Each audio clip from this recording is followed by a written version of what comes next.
অনেকেই পাট শাকের ডাল খেয়েছেন, পাট শাক ভাজা খেয়েছেন, কিন্তু পাট শাক দিয়ে চিংড়ি মাছ আলু দিয়ে তরকারি কেউ খেয়েছেন? আমি একটা দিদির বাড়িতে বেড়াতে গিয়েছিলাম, তো দিদির শাশুড়ি মা এইভাবে রান্না করেছে। তো আমি তো দাঁড়িয়ে দাঁড়িয়ে দেখছি আর ভাবছি কিভাবে রান্না করছে, কেমন যেন খেতে হবে। তারপর আমাদের তো খেতে দিল। তো খেতে দেওয়ার সময় আমার খেতে ইচ্ছে করছিল না, তারপরেও ভাবলাম একটু টেস্ট করিনি। তো খেয়ে দেখি দারুণ লাগলো খেতে। তো বাড়িতে এসে একদিন অনেক দিন পরে বানিয়েছি চিংড়ি মাছ দিয়ে, পাট শাক দিয়ে, টমেটো দিয়ে, আলু দিয়ে তরকারি। তো ওরকম সেই একই আমার মতো বাবা মা দুজনেই বলল যে এ আবার কি রান্না, এ খাওয়া যাবে না, আমার চিংড়ি মাছটাই নষ্ট হবে। তো বাবা আর মা খেয়ে বলছি এত ভালো লাগে। তো সেই জন্য আমিও এই রেসিপিটি আপনাদের সঙ্গে শেয়ার করছি।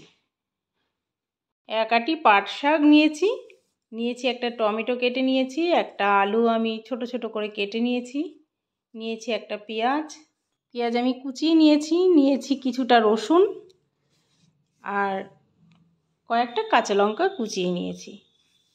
প্রথমেই আমি আলুগুলোকে বেশ ভালো করে ভেজে নিয়েছি, 90% সেদ্ধ হয়ে গেছে। সেদ্ধ করে নিতে হবে ভাজার সময়। তারপরে তুলে রেখে শাকগুলোকে দিয়ে ভালো করে ভেজে নেব। কিন্তু ওই মাসিমা কিন্তু ভালো করে শাকগুলো ভাজেনি, হালকা করে ভেজেছিল, কিন্তু আমি শাক একটু ভালো করেই ভেজে নিলাম। ভেজে তুলে কড়াটা ধুয়ে পরিষ্কার করে দিয়ে দিলাম সর্ষের তেল। তেল গরম হয়ে গেছে, দিয়ে দিলাম সামান্য কালো জিরে তেলের ওপরে, দিয়ে একটা গোটা পেঁয়াজ আমি কুচিয়ে রেখেছিলাম দিয়ে দিলাম। পেঁয়াজটা ভালো করে নেড়ে চেড়ে একটু ভেজে নেব। তারপরে দিয়ে দেব রসুন, গ্রেট করে রেখেছিলাম রসুনও আমি দিয়ে দেব। রসুন দিয়ে আর একটু ভেজে নিতে হবে। আর একটু ভেজে নিয়ে এবার দিয়ে দেব চিংড়ি মাছ। চিংড়ি মাছ আলাদা করে ভাজার দরকার নেই, মশলার সঙ্গেই ভেজে নিলে হবে। মাসিমাকে আমি তাই দেখেছি। আর এবার দিয়ে দেব টমেটো, হালকা করেই ভেজে নেব, বেশি ভাজতে হবে না। এবার কেটে রাখা টমেটোটা দিয়ে দিলাম, দিয়ে কুচনো কাঁচা লঙ্কাও দিয়ে দিলাম, লবণ হলুদ দিয়ে দিলাম, দিয়ে একটু কষে নিতে হবে মশলার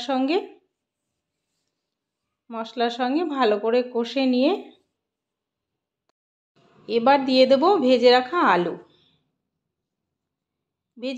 আলু দিয়ে আমি আর একটু কষে নেব।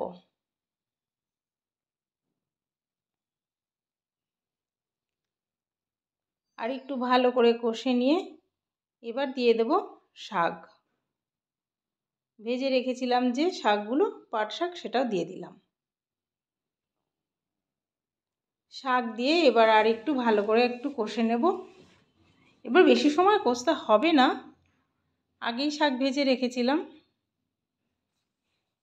এবার একটু নাড়াচাড়া করে মশলার সঙ্গে শাকের সঙ্গে ভালো করে মিশিয়ে তারপরে দিয়ে দেব গরম জল। রান্নায় তো আমি সবসময় গরম জলটাই ব্যবহার করি। দিয়ে দিলাম, দিয়ে কিছু সময় রান্না করে নেব। এভাবে একবার সবাইকে রান্না করে খাওয়ার কথা আমি বলবো, কারণ এই রান্নাটা একদম নতুন।